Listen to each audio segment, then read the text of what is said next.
জন্মগতভাৱে বা দুৰ্ঘটনাজনিত কাৰণত ফলত কাণেৰে নুশুনা সমস্যা সমাধানৰ বাবে যোৰহাটত audio' tech hearing and diagnostic centre মুকলি কৰা হয়। কাণেৰে নুশুনা বা শ্ৰৱণ স্বাস্থ্যসেৱাৰ ক্ষেত্ৰত এক নতুন মাইলৰ খুঁটি হিচাপে যোৰহাটত গুৱাহাটীৰ নাবকা শ্ৰৱণ সহায়ক কেন্দ্ৰৰ সহযোগত audio' tech hearing and diagnostic চেণ্টাৰৰ শুভ মুকলি কৰা হয়। আজি এই কেন্দ্ৰটো মুকলি কৰে মৌচাক মামা খ্যাত শান্তনু তামুলীয়ে। যোৰহাটৰ BG ৰোডৰ নিউ বালিবাগ অঞ্চলত গ্ৰেণ্ড পেলেচৰ বিপৰীতে অৱস্থিত এই অত্যাধুনিক কেন্দ্ৰটোৱে যোৰহাটসহ আশে-পাশে থকা অঞ্চলৰ ৰাইজক উন্নত শ্ৰৱণ আৰু নিদানমূলক সেৱা প্ৰদান কৰিব। যোৰহাটত প্ৰথমবাৰৰ বাবে ভাৰতৰ পূৰ্ণভাষণ পৰিষদত পঞ্জীয়নভুক্ত অডিঅ'লজিষ্টৰ তত্বাৱধানত সম্পূৰ্ণ শ্ৰৱণ ক্ষমতা মূল্যায়ন আৰু উন্নত নিদান সেৱা উপলব্ধ কৰা হৈছে। কেন্দ্ৰটোত সকলো আগশাৰীৰ শ্ৰৱণ যন্ত্ৰৰ ব্ৰেণ্ড, অদৃশ্য শ্ৰৱণ যন্ত্ৰ, ৰিচাৰ্জযোগ্য মডেল, শেহতীয়া ডিজিটেল প্ৰযুক্তি আৰু 100% পানী প্ৰতিৰোধী শ্ৰৱণ যন্ত্ৰ উপলব্ধ। ইয়াত পিউৰটোন অডিঅ'মেট্ৰি, ইম্পিডেন্স অডিঅ'মেট্ৰি, পৰীক্ষা, শ্ৰৱণ যন্ত্ৰৰ প্ৰগ্ৰেমিং, মেৰামতি আৰু ছাৰ্ভিচিং আদি সেৱা আগবঢ়োৱা হৈছে। মুকলিৰ উপলক্ষে প্ৰথম 3টা দিনত বিনামূলীয়া সেৱাৰ লগতে বিশেষ ৰেহাই বিনিময় আৰু উন্নীতকৰণ ঘোষণা কৰা হৈছে। অধিক তথ্য বা এপইণ্টমেণ্টৰ বাবে 6001512342 নম্বৰত যোগাযোগ কৰিবলৈ আহ্বান জনোৱা হৈছে। যোৰহাটৰ পৰা ধ্ৰুৱস্তি পাচলিৰ ৰিপৰ্ট AIN লাইভ। আজি বহুত এটা ভাল দিন। আমি যোৰহাটত অডিঅ'টেক বুলি আমাৰ ব্ৰাঞ্চ এটা আৰম্ভ কৰিছোঁ ইন এছ'চিয়েশ্যন উইথ ডক্টৰ স্বাগত তামুলী। 1983 নাওকা হিয়াৰিং এইড চেণ্টাৰ খুলিছিলে গুৱাহাটীত, আৰু গুৱাহাটীৰ পৰা আমি বিভিন্ন জেগাত বেলেগ বেলেগ চেণ্টাৰ্ছ খুলিছোঁ। কিন্তু আপাৰ আছামৰ মানুহৰ কাৰণে ভাল অডিঅ'লজিকেল সুবিধা নাছিলে। পেচেণ্টবিলাকক গুৱাহাটী যাবলগীয়া হৈছিলে বা ডিব্ৰুগড় যাবলগীয়া হৈছিলে। এতিয়া সেই সকলো সুবিধা আমি যোৰহাটত উপলব্ধ কৰিব পাৰিছোঁ। RCI ৰেজিষ্টাৰ্ড অডিঅ'লজিষ্টৰ পৰা ENT টীমৰ লগত কানেক্ট কৰি কিনে সকলো অডিঅ'লজিকেল সুবিধা কাণত নুশুনা, শ্ৰৱণ শক্তিত কম শুনা মানুহবিলাকক আমি যোৰহাটত সুবিধা দিব পৰা সুবিধা কৰিছোঁ। বালিবাটত অডিঅ'টেক বুলি আজি আমি hearing aid clinic and audiological ছাৰ্ভিচেছৰ অ'পেনিং কৰিছোঁ। চব আপাৰ আছাম মানুহৰ কাৰণে এতিয়া সুবিধাজনক হ'ব। ইয়াতে যেনেকৈ আমাৰ এতিয়া আজি অ'পেনিং হৈছে, অহা 3 দিন বা 4 দিনৰ কাৰণে যিমান পেচেণ্টছ আমাৰ ইয়াতে আহে, আমি বিনামূলীয়াকৈ পৰীক্ষা, বিনামূলীয়াকৈ কনচাল্টেশ্যন, বিনামূলীয়াকৈ হিয়াৰিং এইড ট্ৰায়েল, আৰু যোন পেচেণ্টছবিলাকে যদি শ্ৰৱণ যন্ত্ৰ কিনিব বিচাৰে এট্ৰেক্টিভ ডিছকাউণ্টছো আমি প্ৰমোট কৰি আছোঁ ইয়াতে।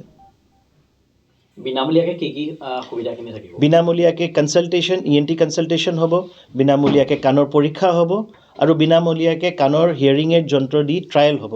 আৰু যোন মানুহবিলাকে কাণত কম শুনা পায়, যদি তেখেতসকলে কাণৰ মেচিন ল'ব বিচাৰে, তেখেতসকলৰ কাৰণে বহুত এট্ৰেক্টিভ ডিছকাউণ্টছ এণ্ড আপগ্ৰেডছ অফাৰ আছে। কিমান দিনৰ কাৰণে? 3 দিন 4 দিনৰ কাৰণে। যিহেতু কিছুমান ডেফিনেটলি। আমাৰ ছ'চাইটিত মেইন প্ৰব্লেমটো কি হয়, যদি কোনো বাচ্চা জন্মগত নুশুনে, তো সেইটো বহুত এটা দেৰি বয়সত 3 বছৰ, 4 বছৰ, 5 বছৰ বয়সলৈকে পেৰেণ্টছে গম নাপায় যে বাচ্চাই নুশুনে। আমাৰ ছ'চাইটিত কয় যে নাই মাতটো ফুটিব, অলপ দেৰি ৰখক, মাতটো ফুটিব। তেতিয়ালৈকে বহুত দেৰি হৈ যায়। যদি বাচ্চা এজনক আমি জন্মগত আইডেণ্টিফাই কৰিব পাৰোঁ, তো ৱৰ্ল্ড হেল্থ অৰ্গেনাইজেশ্যনে মেণ্ডেটৰী কৰি দিছে এট বাৰ্থ নিঅ'নেটেল হিয়াৰিং স্ক্ৰিনিং, মানে জন্ম হোৱাৰ লগে লগে আমি বাচ্চাৰ কাণৰ পৰীক্ষা কৰা একদম এইটো অনিশ্চিত। এইটোক অটো একষ্টিক এমিশ্যন টেষ্ট বুলি কয়। অটো একষ্টিক এমিশ্যন টেষ্ট একদম নন ইনভেচিভ প্ৰচিজিয়ৰ হয়। কাণত আমি প্ৰ'ব এটা লগোৱাৰ লগে লগে 10 ছেকেণ্ডত গম পাই যাওঁ যে বাচ্চাই শুনে নে নুশুনে। সেই সময়ত যদি আমি গম পাই যাওঁ যে বাচ্চাই নুশুনে, তেতিয়া আমি আৰ্লি ইণ্টাৰভেনশ্যন আৰম্ভ কৰিব পাৰোঁ। আমি গম পাই গৈছোঁ যে বাচ্চাই নুশুনে, 6 মাহ বা 1 বছৰৰ ভিতৰত আমি বাচ্চাক ককলিয়াৰ ইমপ্লাণ্ট নহ'লে হিয়াৰিং এইড দি কিনে, স্পীচ থেৰাপি দি কিনে মাতটো ফুটাব পাৰোঁ। যোন বাচ্চাবিলাক বহুত দেৰি বয়সৰলৈকে শুনা নাপায়, মাতটো নুফুটে। মাতটো নুফুটিলে কি হয়, আমাৰ ইউথ ডেষ্ট্ৰয় হয়। আমাৰ অসমৰ ইউথ ডেষ্ট্ৰয় নোহোৱাৰ কাৰণে আমি অটো একষ্টিক এমিশ্যন জল্দি কৰিব লাগে, আৰু আৰ্লি আইডেণ্টিফিকেশ্যন আৰু ইণ্টাৰভেনশ্যন কৰিব লাগে। ব্যৱস্থাও আছে, ইয়াতে আমি আৰম্ভ কৰি আছোঁ। যদি আমি ইয়াতে কোনো বাচ্চাক আইডেণ্টিফাই কৰোঁ, থেৰাপিত বেলেগ বেলেগ ধৰণৰ থেৰাপি হয়। এতিয়া যোনে নুশুনা বাচ্চা হয়, নুশুনা বাচ্চাক কাণৰ মেচিন, কাণৰ শ্ৰৱণ যন্ত্ৰ লগাই কিনে দিয়া হয়। কোনোবা মানুহৰ ভইচৰ থাকিব পাৰে প্ৰব্লেম, কোনোবা মানুহৰ উচ্চাৰণৰ প্ৰব্লেম থাকিব লাগে, বেলেগ বেলেগ ধৰণৰ স্পীচ থেৰাপি দিয়া হয়। সেইবিলাক সুবিধাও আমি ইয়াতে এভেইলেবল কৰি আছোঁ। অপাৰেশ্যন হয়। ইয়াত প্ৰায় আমাৰতো ইয়াত অপাৰেশ্যনটো হয়েই যোৰহাটত, প্ৰাইভেটতো হয়, গভৰ্ণমেণ্টতো আমাৰ ছাপোৰ্ট আছেই চবৰে। আৰু চাওঁ ইয়াৰ পিছত এতিয়া কেনেকৈ নতুনকৈ আইডেণ্টিফাই কৰা হয়। আমাৰ কথাটো হৈছে যিমানে স্ক্ৰিনিং হ'ব, যিমানে টেষ্টিং হ'ব, সিমানে আমি ওলাব পাৰিম যে কোনটো কেছ কিহৰ ফালে কৰা যায়। হয় কাণৰ মেচিন নহবা চাৰ্জাৰী ফালে আৰু নহবা কিছুমান কণ্ডিশ্যনত আমাৰ থাকি যায় যোনবোৰ লেট হয় ডায়েগনচিছ এই লেট ডায়েগনচিছবোৰত আৰু পিছৰ ফালে থেৰাপি ফালেই আমি যাব লগা হৈ যায় কিন্তু চবেই থাকিব